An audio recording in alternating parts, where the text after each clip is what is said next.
Welcome to the Know Your Ship podcast, presented by eHub. I'm your host, Frank Dolce. I would highly suggest the cranberry This nut. is not a scone, but it's good. Fastest cake Right, in the it's world, a by the way. scone. Fastest cake in the world. That was my joke at 7 years old. I'd be like, hello, what's the fastest cake in the world? I'd be like, I don't know. Scone. Get it? Yeah, it's gone. I get it. That's it. We've peaked. It's just going to go down from now on. Thank you for the scone. Listen, here we are. Welcome in. Thanks. Nicholas Daniel Richard. Try not. We got a little cranberry. No, look, we There's got an some S. product. There's an We have S some at the end of product that. over here to Nicholas Daniel Richards. NDR. NDR. It's too much of a name. Do you have a nickname? Do you go by Nicholas? God, I Do you have go by so many- Nick? So many nicknames. It's NDR, not NPR. PS. NPR. NPR Yeah, is going yeah. through a little. Yeah, that's a little trouble a these bit days. of funding stuff. Yikes. NDR, do I have nicknames?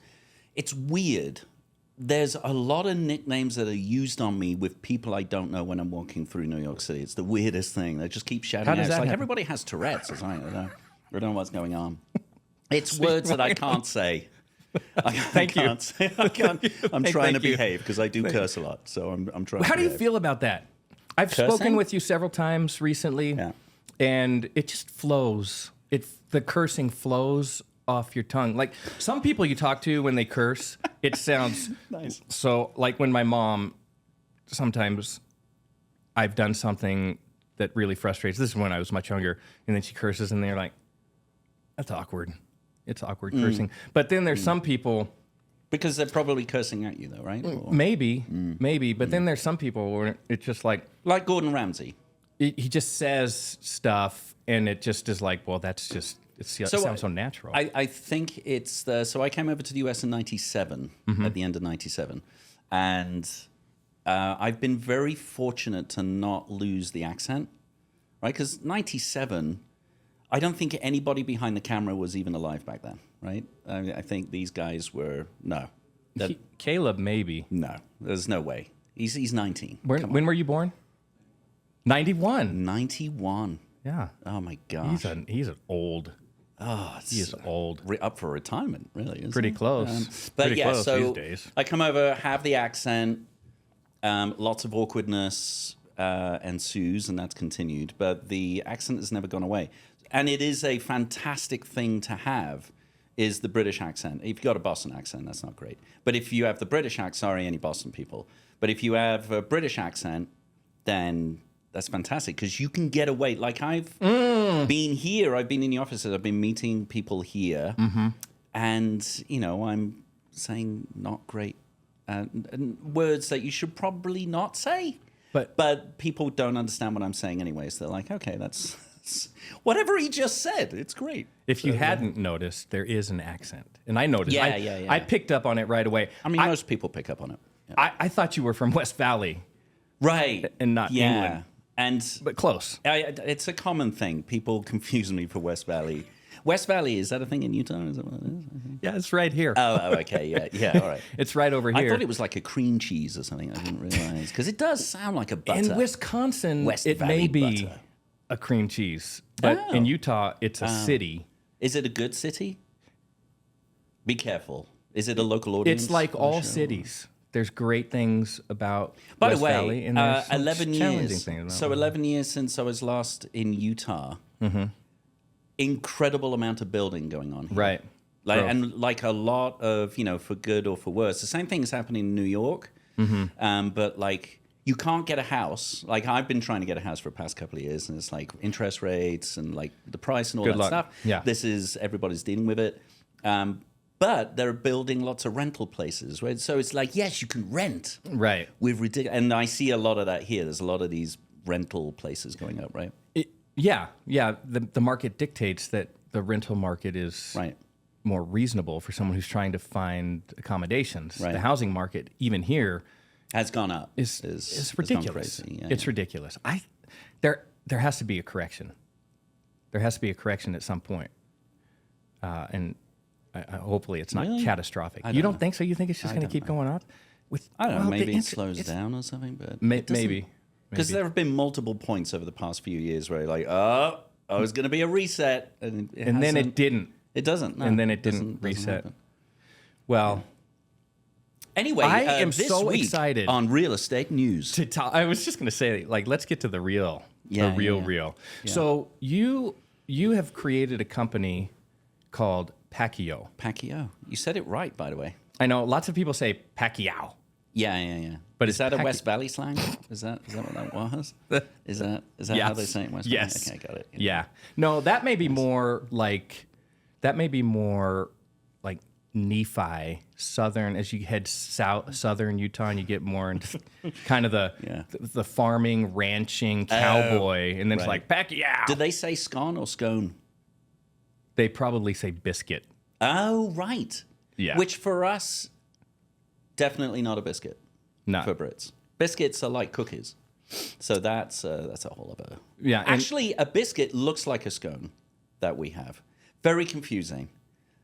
Sorry. We need you know what? We probably need a chart. Maybe next time. So when does this show start? Because you're going to cut all this, right? No, the show has started. The show started. Okay, so I'm going to give you a chance to just give me the 30,000 foot. What is Pacquiyo? Sure. I don't want you to tell me anything other than what is Pacquiyo, because then I'm going to let you tell the story about how you got to Pacquiyo, which is fascinating. Okay. Okay. To keep this brief, you know I'm British, right? So anyway, yes. 1612, right? The year 1612. I'm just kidding. So Pacquiyo, what is Pacquiyo? That sounds like the Magna Carta. So Pacquiyo is cloud-based software that helps you. It's a warehouse management system. Mm-hmm. And you're either a 3PL or you're an e-commerce brand that does your own fulfillment, manages your own warehouse or warehouses, and you're just shipping orders, right? So you're managing inventory. You've got people picking and packing and bulk shipping, and maybe doing kitting. You're doing a lot of order processing, so how you personalize orders, getting the right shipping label, ship the order out, handle returns. It's just a cloud-based WMS. Okay, so we're eHub works in the e-commerce space as well, and we work rumored. Wait, the e-commerce space is rumored? Yeah, I've just learned about this e-com thing, whatever that is. Yeah. We work with Pacquiyo. Is it e-commerce or e-IC? No, it's E capital H hub, e-hub, small right. E capital H. Yes. But e-commerce, I've seen it both ways. And I think in the early days it was E hyphen, and now they just got rid of trying to be cool. Just got rid of the hyphen. Yeah, because we don't need hyphens. And at some point, it's going to be someone else is going to come up with a better, cooler. Right, so honestly, I think it should just be commerce, right? Like e-commerce it's like the reference of like Cyber Monday. Like, is that even a thing anymore now? Cyber Monday. Yes, but Black Friday, Cyber Monday. Just because we say it. Right, but that's like an old school thing. Yeah, and it's more like we could make something up. Like, it's Wacky Wednesday, here we go. Oh my God, and I like every at this point of the Have year, we got a marketing plan for that? Do we have marketing not yet, but I'm available. If we want to work on something. You got a bunch of people back here taking notes. Right? Okay, so there's a lot of WMSs in the market. There are. Why? What is it? Why another one? Why not why another one? But what is the story you like to tell about Pacquiyo? So I built another one. Pre-Pacquiyo. Okay. And that was Shapiro, right? Not to be confused with the law firm Shapiro Associates, because I do tend to roll that incorrectly. Is that like an O.J. Simpson reference? Yeah. Yikes. There's a lot of stuff coming out on that, which none of us are surprised about. So built that one, learned a load, sort of made many mistakes, learned many great things, really enjoyed it. And then I left that. I finished in 21, and we had bootstrapped it all the way. So it was incredible. We built an incredible team. I got to work with one of the hardest working people I've ever worked with, Aaron. I thought you were going to say James Brown. No, what? Yeah. James Brown, hardest working man. Oh, right. And he does the cape thing. And he's also dead. So, Which would have been odd if you. that would have been like, oh my God, yeah. What do they? Let's not go there. Let's No. no. Okay. So learned a bunch, quit or left, and then was sort of out of logistics for a couple of years. I figured I'm not going to start another logistics thing, right? Because I got into it by accident anyway, trying to solve sort of user things in warehouses, whatever. So, but then looking at the space a couple of years later and realizing that, I'm sorry to anybody that listens to this that busts your bottom building a WMS. The bar is low. Most WMSs are not great. And there's some out there, and I think what we did with Shapiro is we were able to come up with a radically new interface to software that's typically very complex to use. So, you just build an iPhone app, or you build an app to run on iOS. You are picking and packing orders, and it's sort of like not thinking about building another version of what software looked like in 1998. It's about like just make it usable, right? So that's what I learned from that experience of Shapiro. And I'd say coming at it the second time, really the obsession for me now is how do you be client first and how do you be people first? Don't build a tech company.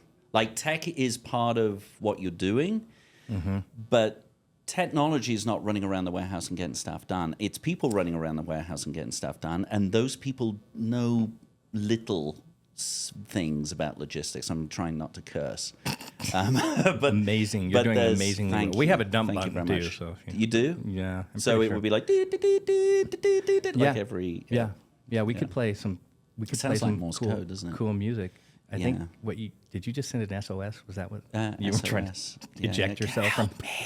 One blink. You said something interesting that I'd like to dig into a little bit. Yeah.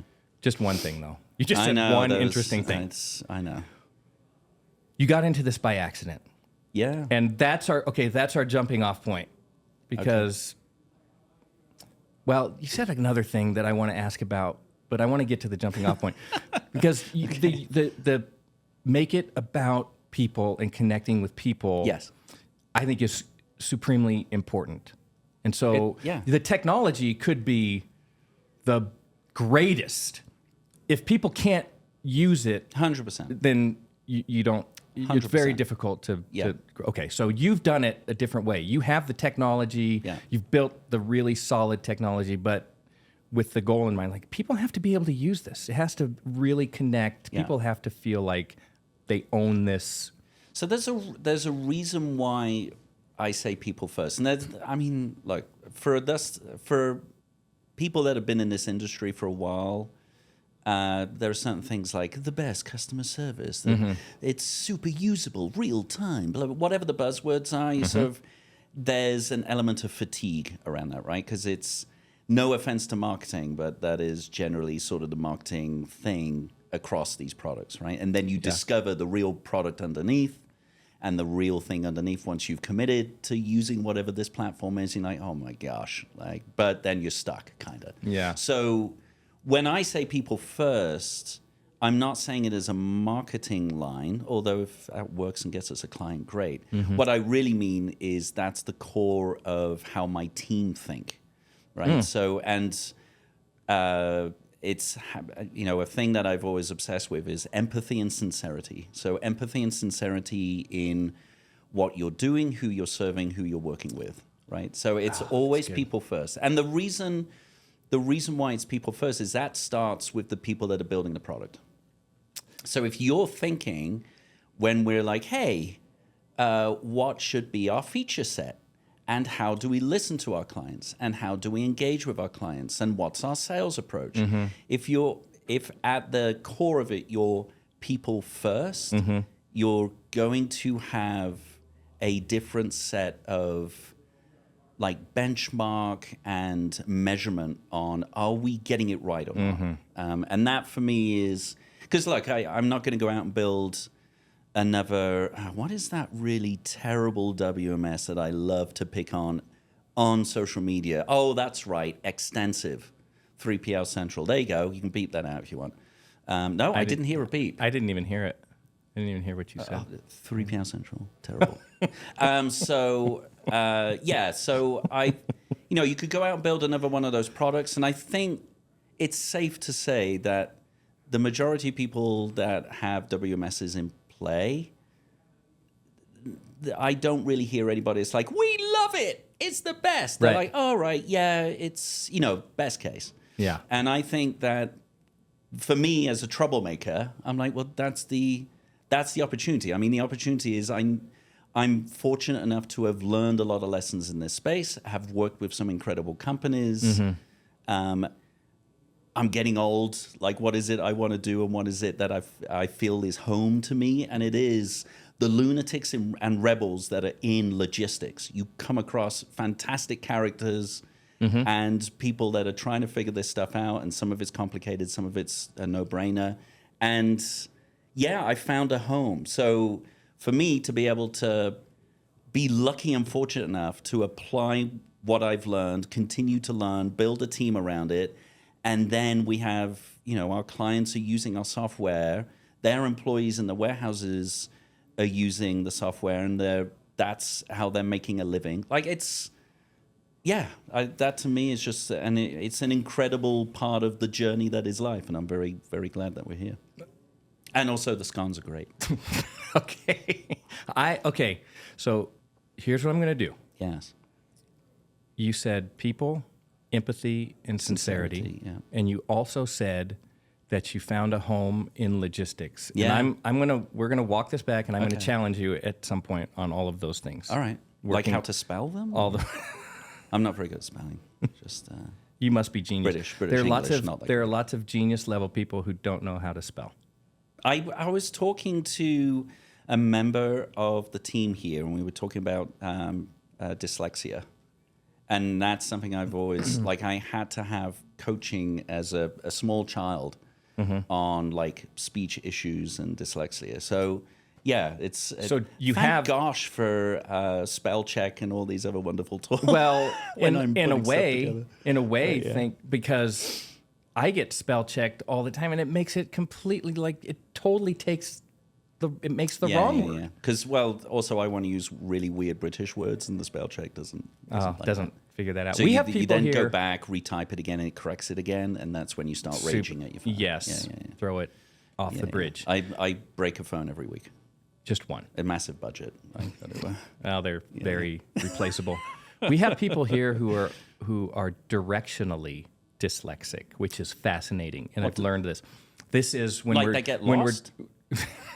Because if that's the case, I have metaphorically, that too. yes. Okay, but I get lost in a bathtub. But more like this: we're driving down the street, and I'm the passenger, and the dyslexic person is the driver, and I say, "Take a left," and then he goes right. Oh well, and so what I've learned is, when I'm driving with that person, he's driving, then I say, "Turn toward the driver." Turn toward the passenger. Oh, that's interesting. Yeah. Yeah. Okay, so I don't have that, but more of this words. I think of I tend to do is reverse words, and I always go to doesn't the brain have to do more processing to you want to say something, it makes it and you so much put more the words difficult in the wrong positions. Right. It's kind of fascinating, but the navigating, I am terrible. I'm absolutely in a terrible vehicle. At. Yeah, even when the GPS, even with the maps, it's saying take the next left. I'm like, I'll take a left, but it's not the right one. I'm like, how is it I made the wrong left? And it happens a lot. I'm terrible. And in New York City, that's luck. Great. Yeah, isn't that amazing? Yeah. That's where I get all the nicknames that are thrown out. Oh yeah. While you're driving. While I'm driving. I imagine. And hand gestures, beautiful hand gestures. Lovely. Like you're number one. They're all saying it. Yes. The best hand gestures. Absolutely. Okay, let's go back. Yes. Birmingham. Yeah. I said it incorrectly.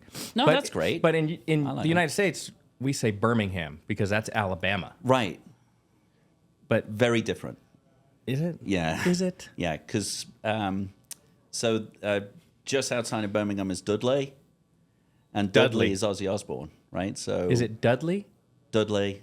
Or I mean, you could say Dudley. I know. How are you saying it? Dudley? I was saying Dudley, Yeah. but I like the way you But say it. when I think of Dudley, I think I'm like, all right, Sharon. I think of Ozzy Osbourne, like, all aboard. Like, So although that's very bad. You're saying when you grew up in Birmingham.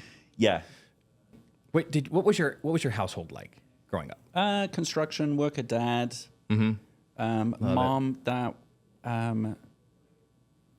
dad stayed home. I got a half brother, half sister, not well off. And I think it was my mom she really wanted to be in computers. And that was like the start for me is I wanted to, like, I remember having a Commodore 64. It was my mom's Commodore 64. So, when she was home, I was allowed to use it. And then when she went out, I wasn't allowed to use it. So I got really good at using it and then putting everything back before she like it was came home. yeah. And she always figured it out. But yeah, so that was the start. Yeah, that was the start, I think. And which I'm, I think about that so lucky that computers came, because if without computers, what the hell would I be doing? Well, right? I have no idea. I know you say that. Yeah. You say that, but this is where I'm gonna, as we go Shoe through this. polish, chimney sweeper. No, because you have the right foundation, and I think this is the story. I paid you to say this. I think this is the story. This show is brought to you by bribes that I paid you. Empathy and sincerity. So the point, you're making me prematurely get to the point. Oh. But we'll continue to, if you have those as your foundation, and this is probably for any business owner, anyone running a business, if you have those as your foundation, isn't that a pretty good foundation for success in lots of different things? Yes. So it didn't have to be logistics, but you kind of had an affinity from an early time for kind of technology and that path. No, I think as someone who was younger, I was young and dumb, right? But I'm very curious. Gotcha. So very curious, and I've had this weird career because of it, where I've, it's been an interesting journey. I've been married and divorced twice, right? So just a lot of learning, a lot of career pathing, and then, but I'm not dead yet. And I'm still going, and I've learned a bit. And the reason why I think about empathy and sincerity is because for a couple of years, I really obsessed. I was a software engineer for many years. I'm a recovering engineer, and I spent because it was a company I co-founded. It was an agency, and one of the things that we needed to figure out was UX, user experience design, UX research, and I just immersed myself because it was so fascinating. What creates a great user interface? How do you understand the people that are using it? How do you understand the pain points? And these words were being thrown out as far as having empathy for users, having the sincerity of what you're trying to build. And that stuck with me. And I think it is, when I was an engineer, writing code, for me, it was all about the craft of writing code and building software. Now, as an old fart, for me, it's about how can I have people that work well together and are, it sounds cliche, but I don't mean it, empowered.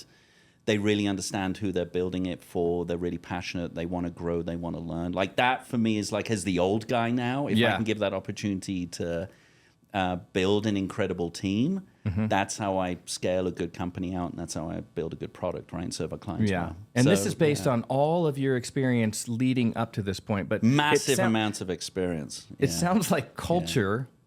I was being sarcastic with that.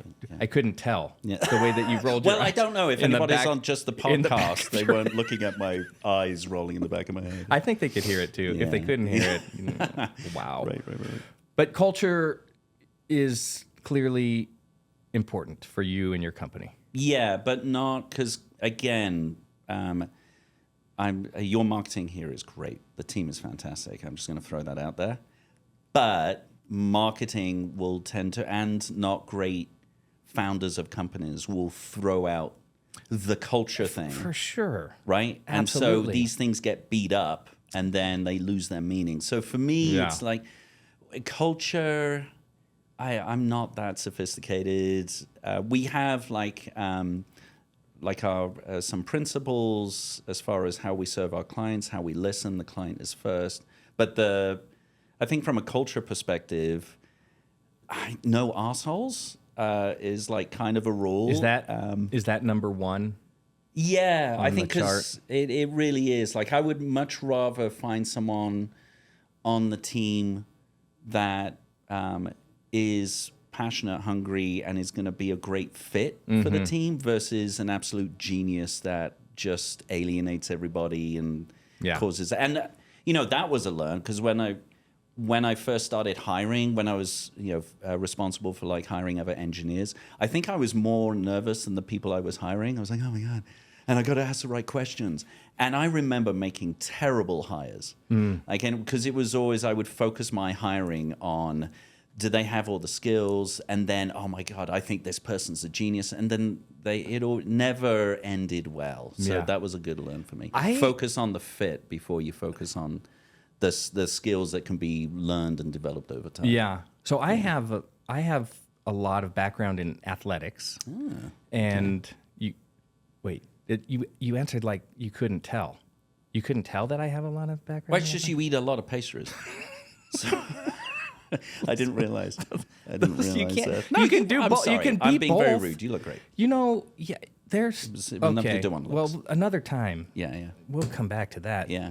That was a little hurtful, but I always say, just in my head, I'm leery of superstars because in a team scenario, sometimes the superstar is only about the superstar, Correct. and you have 10 other pieces that are meaningful. Right. And so when you can put a team together of 11 people that are great And they complement each other. absolutely, that far outweighs the one superstar. Yeah, and also, the ownership. So, and I think you have to, when people are, whether it's a software engineer or a client success manager or a salesperson, you got to have context. Why are you doing the thing that you're doing? Like a sales call. Like, so if I think we've done a really good job when people are reaching out to us and like, what is your product? We're looking for a WMS. We're not doing the, I am allergic to sales stuff. I don't like it. I'm so fatigued by it. I hate it when I'm being sold to. And I think that would be the case for most people. Right. So just first off, listen. So listen to what the person is saying. Where are they struggling? And it's a conversation. It's a solutions conversation, really, right? Absolutely.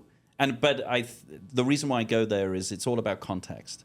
So if you have context, when you're building software, when you're building product, or you're creating content or doing marketing, if you have the context, that helps inform you of those micro decisions that wouldn't have been covered in the overall brief or scope. Right. Yeah. So it gives you the ability to like, oh well, we should make this decision because I have the context of what we're trying to solve for. It's so interesting. I just happened to be watching a little documentary on Hans Zimmer, and if you don't know Hans Zimmer, gosh, I know Hans. Yeah. Yes. Okay. So yeah. greatest The musician, right? Yes. Yeah. Yes. Gladiator soundtrack. Yes. I mean, so many soundtracks. Driving Miss Daisy.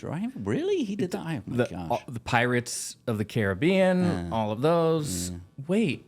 Those are a little... No, because he's done such great work. Sherlock Holmes. Oh Interstellar. my gosh, that soundtrack is amazing. Amazing. Yeah. Well... The Holiday. So... Great movie. Jack Black. Yes, great. Kate Winslet. Movie. It's a great movie. It's I watch it terrible, every Christmas. It's a horrible... With my fiance. Yeah. Yeah, she likes it. Of course. Yeah. I'll blame the fiance. Yeah, me too.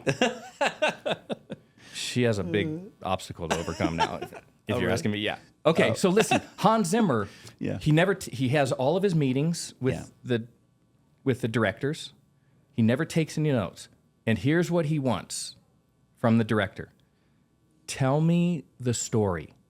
Why are you doing this story? Tell me the story. And then he builds the music based on the story. Now he's operating at a different level. Oh my gosh. Than we are. Oh yeah. And so, but so that's how he gets the context.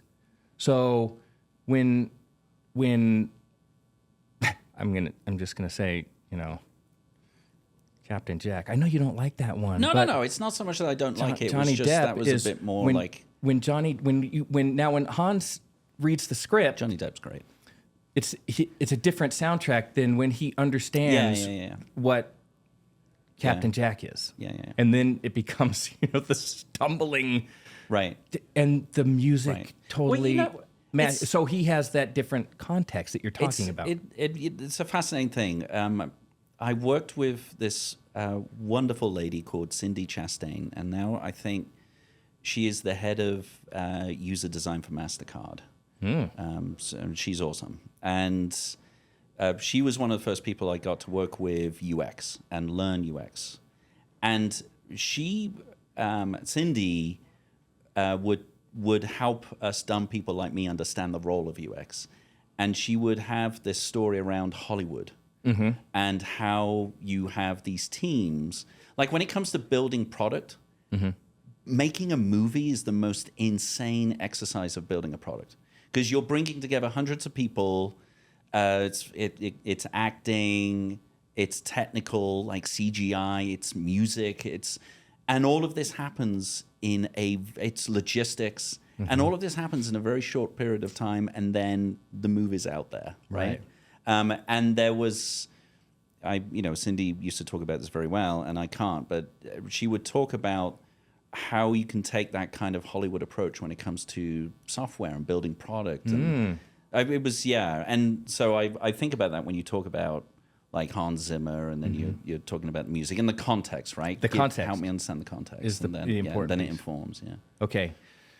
I'm taking way too much of your time, but I have so many more questions. So we're just going to, are you okay if we just keep rolling? Yeah, sure. I just have to mention this. Yeah. Because my kids are a fan of the Ice Age. Oh, right. The movies. What's the Everybody Loves Raymond guy? Yeah. Who's the mammoth? That guy. Mammoth? Mammal? Yeah. Mammoth? Yeah. And you are strikingly similar to one of my favorite characters. And that's Buck. Buck, right. Yeah. And he wears an eye patch. And he carries a British. big tooth knife. It would be interesting. And like, he's British. Is he Jason Statham? Like, is it that who does his voice? I'm sorry, Jason Statham for that. Who's watching this show? Obviously, is Jason? You said, what did you say his last name? Statham. I say Statham. I say David Bowie. Do you say David Bowie? Bowie. Yeah. But when you say a th, like I say Jason Statham, It's like you an say F. like an F. Yeah, it's a common British thing. I'm gonna start doing that. Yeah. And I wasn't even aware of that until like I was in my early 20s, and someone was saying, "Are you saying free or three?" And I was like, "Oh, I guess." Oh. But it is if you watch like British Free. TV, you'll be like, It's free. It's free in it, or I'll take 3 of those. Like it is. Yeah. I'm mocking my own accent. That's terrible. Well, listen, what you're doing right now is perfect, Buck. Like you don't even have to do anything. I wish. Could I get some of Buck's money then? Whoever played the. Yeah. You should. Voice actor is something I would have loved You'd be to great. have participated You'd be in. fantastic. Okay, But let's I do this always really got too quickly. nervous. Yes, if I go. said Michael Caine, you say. Well, to say it like Michael Caine, you say my cocaine. So it's like, hello, my name is my cocaine. Although only supposed is that younger you're only Michael? supposed to blow the bloody doors off, and that's like every terrible Michael Caine impression that's out there. And I've just added another one to it. But that's the younger Michael Caine. Michael Caine today is a little more like Michael Caine. Although again, terrible. It's so good. But it is Michael Caine is like a hero, and he's got a fantastic book as well. I don't know if you've read it. Is Michael Caine in Miss Congeniality your favorite Michael Caine? That's the Sandra Bullock movie, right? I'm pretending I don't know this movie very well. No, I'd say my favorite Michael Caine movie is The Italian Job. Oh, That's a classic. it is a classic. Yeah. So you're a classic Italian Job, not the new Italian Job. Someone had brought this up the other day about. It was last night actually, and they were talking about The Italian Job. I'm like, Are you talking about the Michael Caine one? Or are you talking about the Mark Marky Mark. Wahlberg, Marky Mark and the Funky Bunch? Yeah. And they were talking about the Marky Mark, and I've never watched it, so now I have to watch it You do. to have a fair assessment. But I For sure. I never watched it because I was like, what? That's not the original, Right. Right? I agree. Who are these ugly people? And who is it? Like Cameron Diaz? Or I don't even know who's in it. But, No. yeah. Now I just blanked on her name. Oh yeah. But she's very well known. Not Cameron Diaz, but the other. The other one. If you guys could come up with that would be super helpful. Tyrese Theron or something? Yes, that's the one. What? That's a terrible. What's her name? Really? Sure. Theron. Theron. Theron. I never say it correctly, so Sorry. I don't want to say it. But let's move on. No, we're good. Okay. I'm going back. Yes. You're in Birmingham. Did you go to high school in Birmingham? Yeah. So I grew up in a village called Astwood Bank, just outside. Most of the time, I'll just say I'm from Stratford because most people know what Stratford is. Once you start getting into, I grew up in Astwood Bank, and I went to, high school was the Abbey High School in Redditch. Like most people are like, what? Okay. Huh? Well, But that's, exactly. So, I went to high school. I came over here when I was 23. I just turned 23 when I came over. And is that And I finished high school at 16. Finished high school at 16, and then did you go to college or university? Yes, it was a City and Guilds. It's like community college, but I managed to get this by doing a mechanical engineering apprenticeship. Or else I wouldn't have got that, right? I wouldn't have been able to have done that. So, and that was by accident. That was like me, finished school. I didn't have a job. I walked to like factories to like try and get a job, right? And I wasn't getting one. And then a half mile down the road, there's a very rich guy who owns all this stuff. And he's like, I need someone to mow my lawns. I'm like, great. And that's what I did for the summer, like trying to figure out what I'm now in adulthood. What am I going to do at 16? Yeah. And because I took pride in mowing his like tennis courts and his lawns and all this stuff that he had. He was like, do you want a job? And I have an engineering company. And that's how I got this apprenticeship. And it's amazing. Very, very fortunate for that. Well, listen, it goes back to the same old story. If you have a job, even if you don't like your job, do your job well. Yeah. You just never know Right. what it's going to lead to. I agree. But I think the bigger question I have about this whole thing that you just talked about is that you mowed his tennis court. So you're telling me that he had a grass tennis court like Wimbledon. Yeah. No, it was Who has like that? some like, I Who don't does know, that? like fourth or fifth cousin from the Spencer or whatever the royal family is. I'm not a huge royal family person. Wait, are you talking about the Spencers like Diane? Not Diane. What's the main royal family? I mean, they're a bunch of Germans, right? But what are they? Yeah, I'm terrible. I really am. Yeah. So when I say Harry and Meghan, what do you say? It fascinates me because I didn't know about July 4th. We are not educated about American independence. That's another podcast. Seriously. Yeah. I've always wanted to, I don't know we why. weren't educated on it. I always thought that would be a... No, so I came over here and that's a whole other story. But And you're like, why are we shooting off fireworks? I'm fascinated that it's like, yay, we got our independence from this country and the Mad King and like... there is an obsession over here with the British royal family. It's ridiculous. I don't understand. My mom well done. My mom's the worst. She knows everything. Does she have any of the cups line, or any of that stuff? She Has had, she gone to that no, level? she has all the She books. just knows all the... Oh, yeah, interesting. all the stuff. And then we went to visit several years ago, and it was like she was walking in heaven. Like Buckingham Palace. Like, all the stuff, family jewels. Oh, at the Tower of London, right? Which I've never been to the Tower. You've not been? I've been to London 3 times. Well, you walk up into the tower, and then you see, that that's where they carvings of would the names, murder people and all that torture stuff. people and all that stuff. Henry VIII, Right. interesting guy. Yeah, what a guy. What a guy. Okay, so community college kind of thing, apprenticeship. Yeah. And at this point now, are you getting into software technology? No, so it's all very like working in a factory on lathes and milling machines, and the company I was working at, they specialized in graphite and carbon fiber composite materials. So you look like a coal miner by the end of the day. You were just like black every day, right? Because I'm always like scratching my face or something. So it was very analog. It's all tools. Gotcha. And working with much older people, that because engineering at that like point in my career, you weren't. It's like software engineering can get someone who's 23 and they're making a killing, right? And they're super great because they know a framework or they just have that kind of brain and that work ethic.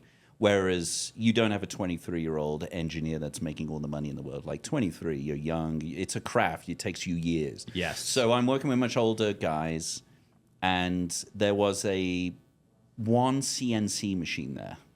And the CNC machine, so computer numerical control, basically you write a program and it tells the machine what to do and what tool to use.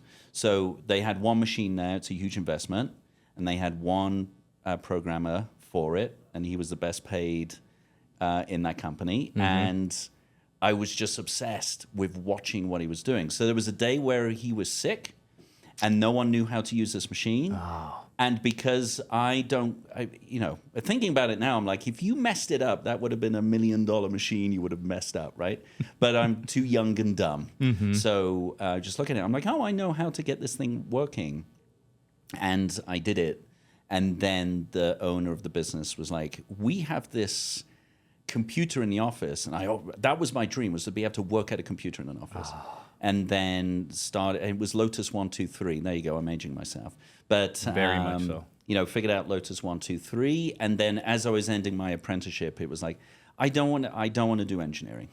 I want to work on computers. And then I found a job doing tech support and for Toshiba, for a reseller of Toshiba computers, became super obsessed with it, and then discovered CompuServe while I was there, and then so this was 95, and I was like, wow, this super information highway World Wide Webby thing, and I would love to build. Thank you, software. Al Gore. Yeah, thank you, Al Gore and Timothy Berners-Lee, but the.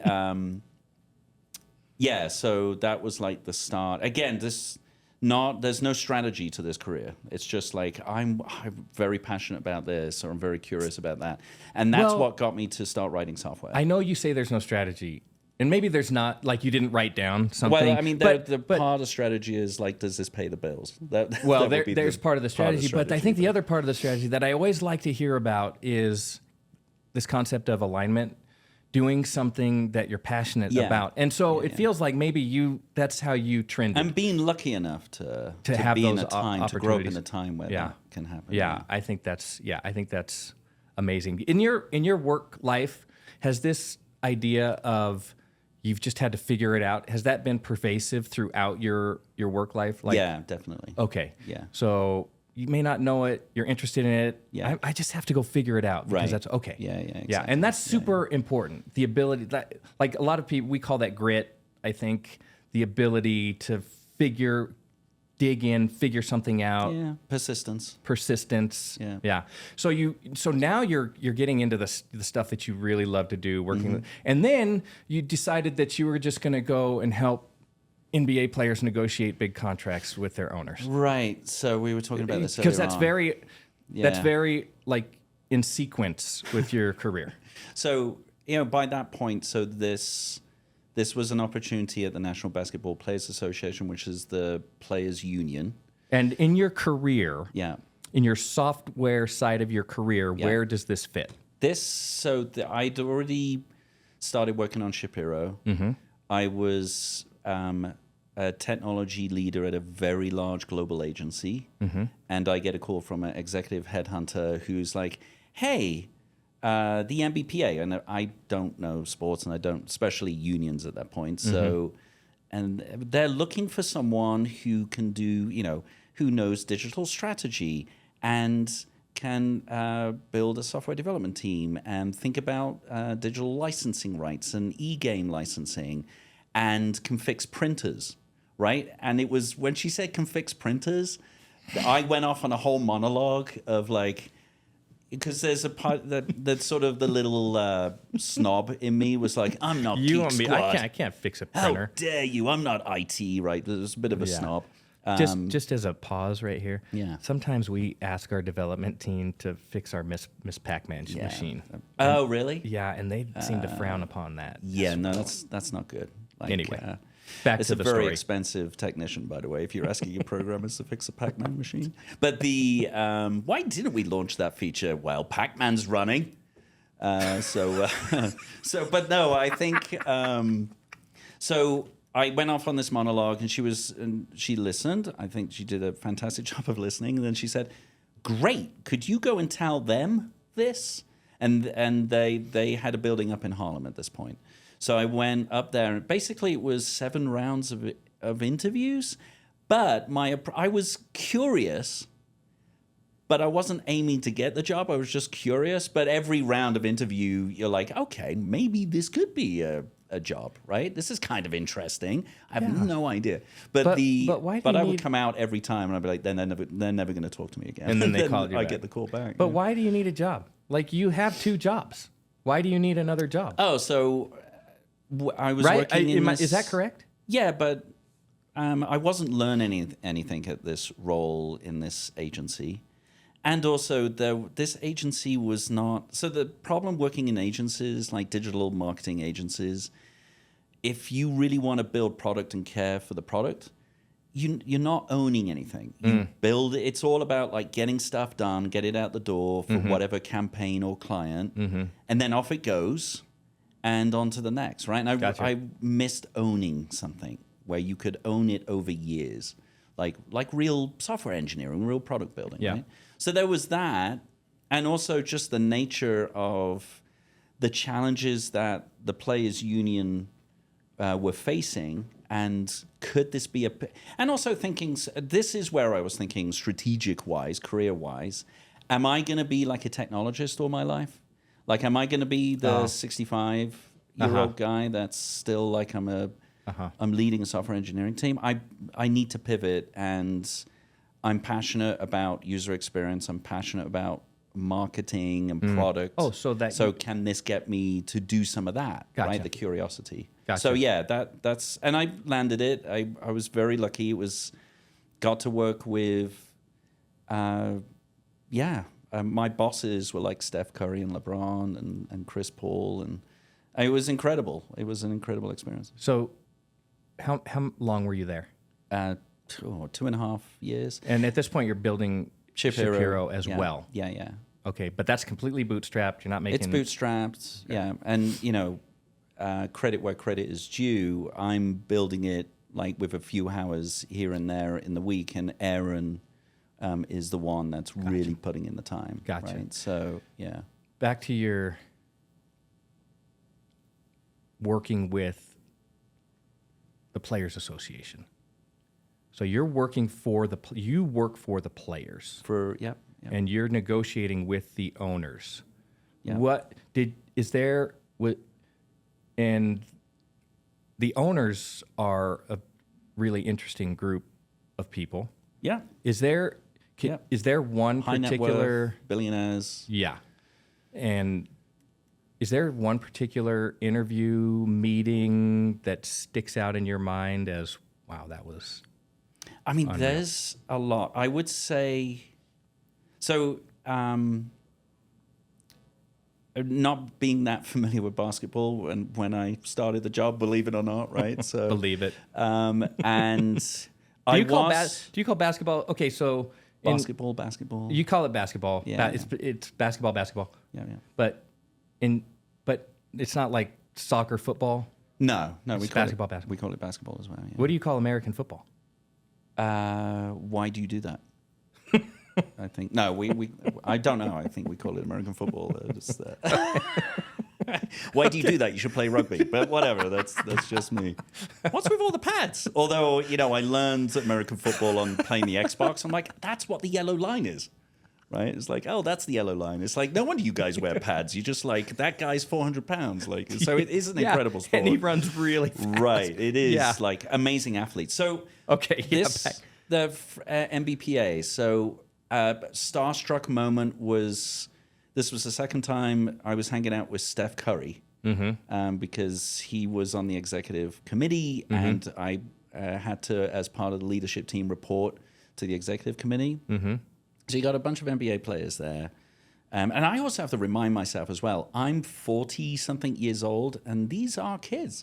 But they have so much responsibility. They're so mature. Yes. And tall. And then, and Steph Curry walks up to me and was like, hey, Nicholas. And I was just starstruck because that was when the Warriors, the Golden State Warriors, is that what you call them? Terrible. I'm so bad. That is but what they we were call them. crushing it. And he is just amazing to watch. So I was kind of starstruck. The moment that sticks with me, though, so part of what we had to do is with the rookies and the pre-draft. So you've got kids that are coming into this, massively talented, super dedicated. These kids are coming in and they're about to be drafted, right? So part of the NBPA's role is to give them the material, the infrastructure, the guidance, the resources to navigate this very complicated money game. And if you've got someone coming in and you're 19 or 20, I go back to me. If I was 20 years old and someone said, "You're great, kid, here's $100 million," I would have been a total disaster, right? I would have been like, woohoo, I would all over the place. Absolutely. Not like, oh, well, half of it's already gone to taxes, right? And I probably shouldn't buy everybody a house, and I probably shouldn't say yes to everybody saying, I got a great business idea. Yikes. And also, like, I could be retired. This gig could be up in 2 years. I may not be a top class. Yeah. I'm not going to be a LeBron, maybe. You're not a and Hall I'm of going to be Famer, middle class, right? all-star and all that. Yeah. So there was this one kid that came in, and his name is Marshall Plumlee. And you know, a lot of these players are coming through, and you know, I would do my thing, like I'm the nerd. This is what we do, and they'd be like, cool. But then Marshall Plumlee, actually, so he's 7'1". The Plumlees, Absolutely, you're familiar with the Plumlees, Of course. 7'1", and that's tall. Like there's tall, and then there's tall. And he came up to me and was like, "Hey, I would love to learn how to write software." Like, so he was very practical, and I think he's now going to Harvard Business School. But he was very practical in terms of looking at his career in the NBA and thinking about what is my future and where am I headed. So, and he was, from Duke. So it was, so I got to pair program at a standing desk with a 7'1" New York Knicks rookie. How about that? Marshall Plumlee, Amazing. fantastic lad. They didn't call you NDR? Nobody called you NDR? You were just Nicholas? Yeah, Nicholas or nerd. Or nerd. Yeah, some people call me nerd. Look, I've already taken up too much of your time. Well, this has been great. And I want more. I'm sorry for all the stuff that keeps coming out of my face. I want more of your time. Yeah. But can we, let's just kind of, we're going to wrap this You up. can talk to my agent. Okay, you can email me then, because I don't have an agent. Okay. Yeah, I was just trying to be cool. I'll have my people get in touch with you. Yeah. We'll do lunch sometime. Yeah, I like that. Yeah. Okay. But it's been an honor. Thank you. You are fantastic. And can I keep the rest of the? You can take that. Yeah. You can pack it away. I think it lasts for 3 to 6 months. It's pretty durable. Nice. I like that. Okay. Let me ask you a few more questions. Okay. Wrap it up. Yeah. However, I feel like I keep touching the side of my face when I'm like, "What's he going to ask me next?" I'm like nervous energy. Yeah, it should be nervous energy. With all of your vast experience, I think we've just touched on it, but it's fascinating your story, getting to the point where you are with Pacquiao today. I think we all have incredible stories. With this vast experience and all that you learned, what I'm taking away is you've grown up and learned about, I keep coming back to this, people, empathy, sincerity, user experience are important things to you, the way that you manage the Players Association, and your thought about, look, I have a real responsibility here to help these kids figure out how to stay on the path. Yeah. What is the best thing that you do? What is your leadership style in this new company that you gather all of this vast experience and unload that on everybody? What is the best thing that you do? God. You're making me sound like something way more than what I'm not. I'm just like this little ginger guy trying to figure stuff out. I'm pretty good on I that. would say... But if you want to be that, we could do that too. Yeah, hello. But no, I would say, so I'm not a fan of micromanaging. I'm a fan of give people the opportunity to own, give them, and we have this, and I'm just going to call out some wonderful human beings that I get to work with. So Darius and Javi, who lead engineering, Mary, who heads up client success, Dan, who's here with us, and he's the guy that you'll talk to if you're interested in wanting to partner with us and use our software. So for me, it's, and we just hired Kissner, who's awesome. And she's the lady that can keep me in check because I'm like Mr. Jovial. And she's like, all right, calm it down. Let's be serious. But so I guess for me, it's about guiding the ship. So it's like, this is where we're headed. This is where I can apply my experience in terms of where I've been, what I've done. But I'm going to be very open and honest as far as what things that I don't know and how do we figure them out. And then, all right, it's about ownership, right? So this is what we're aiming for. This is what I want to measure against. But now, Mary, how you want to implement that? What our clients experience as far as the onboarding part of the journey, and then how they're supported on the day-to-day. And, we're a young company, so it's not like I'm sat in some office somewhere and like, okay, everybody report to me. It's like the last couple of weeks I've spent probably a little too much time, but I think it's valuable and it's good insight for me, but I've been answering support tickets, right? So I'm on there just answering support tickets, and at some point I'm going to focus, maybe make some content and do some of the marketing, right? But that's my approach. So be there to support your team, allow them to take ownership, but also at the same time, just be very honest in terms of where we're at. Where do we think we're failing? What are we learning? How can we not repeat this? I also apply that to clients as well.